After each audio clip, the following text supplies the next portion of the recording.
Hello, everyone, and welcome to day 48 of my 90-day personal challenge to create positive videos.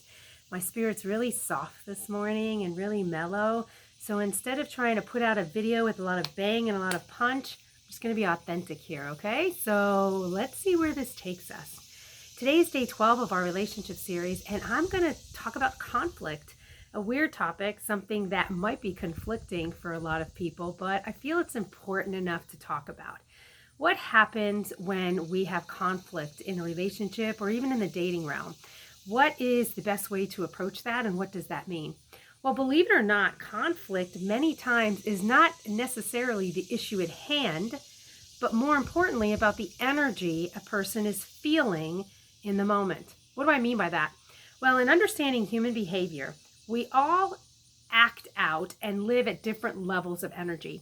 When we're feeling super confident and super excited about the world and we could conquer anything, we're at a very high level energy. When we go through a lot of stress or insecurity or discomfort in our lives, we hit at a low energy in our mental, physical, and emotional states. Well, this affects our perspective on life, and how we see life is how we respond to it. When we're in low energy levels in life, we have a tendency to judge things.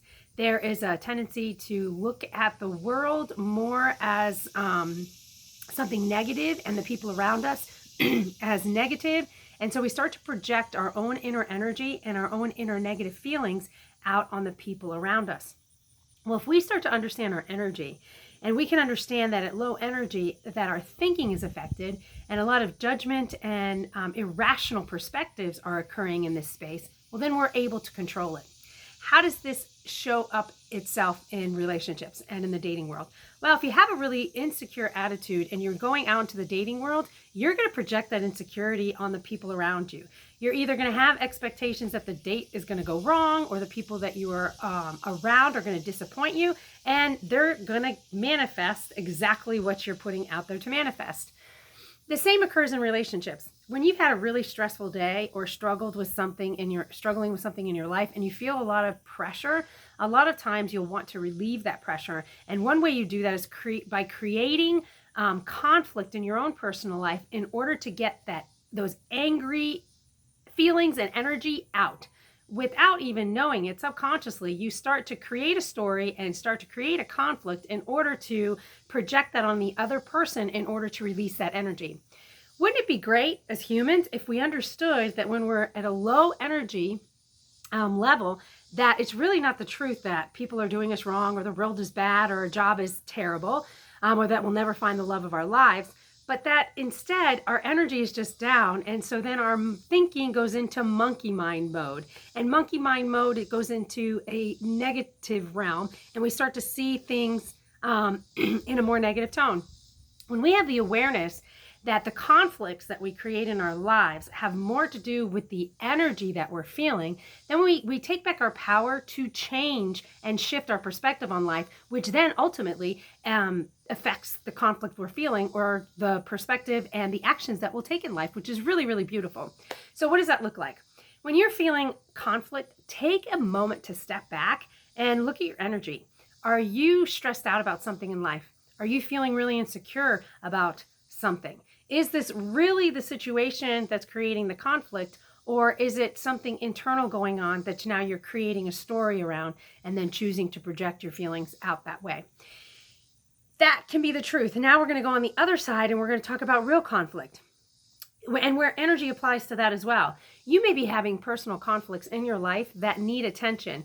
Having the proper energy to face your conflicts, whether it's in a relationship or workplace, whatever the case may be, if you recognize your energy and raise it to a higher level, a positive level, you will be able to see the conflict with more clarity and be able to bring a more positive attitude and wisdom into the situation that you normally wouldn't have if you were just reacting to it from your low energy state. Well, how do we change our energy? How do we bring it up a notch to a more positive level in order to see the world in a better perspective, and how to face our conflicts with more positivity? Well, first of all, it's checking in with yourself. It's taking a minute to recognize where your energy level is. If you're very negative, to be very quiet, to kind of get away from the cause of the draining of your energy, and to sit maybe in a quiet space.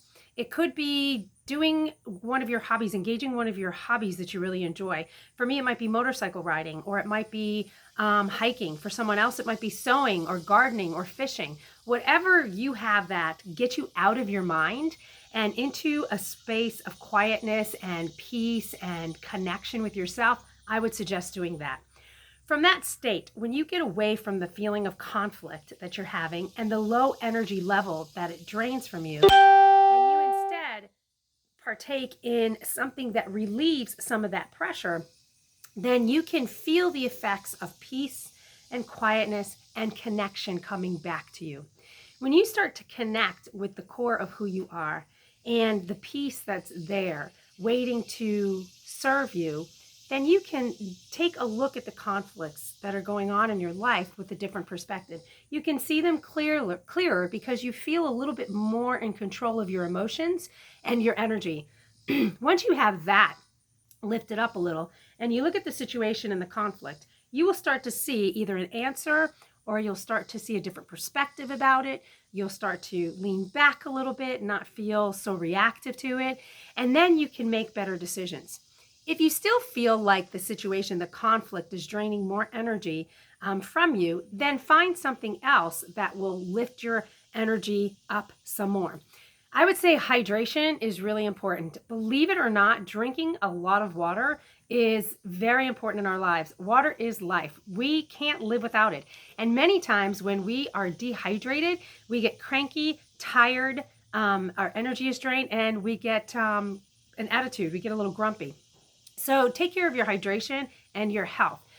Paying attention to your eating habits and your hydration can actually raise your energy at some level as well.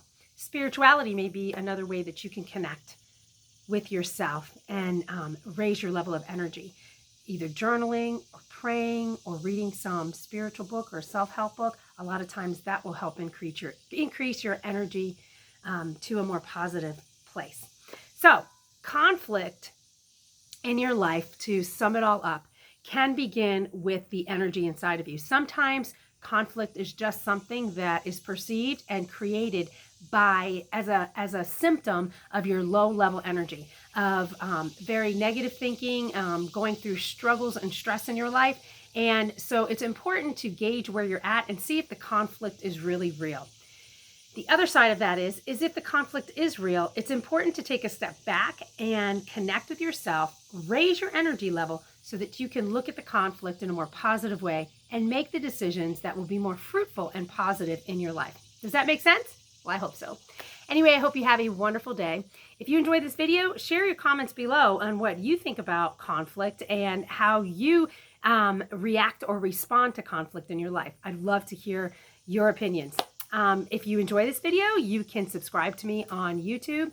I'm also on Facebook and Instagram.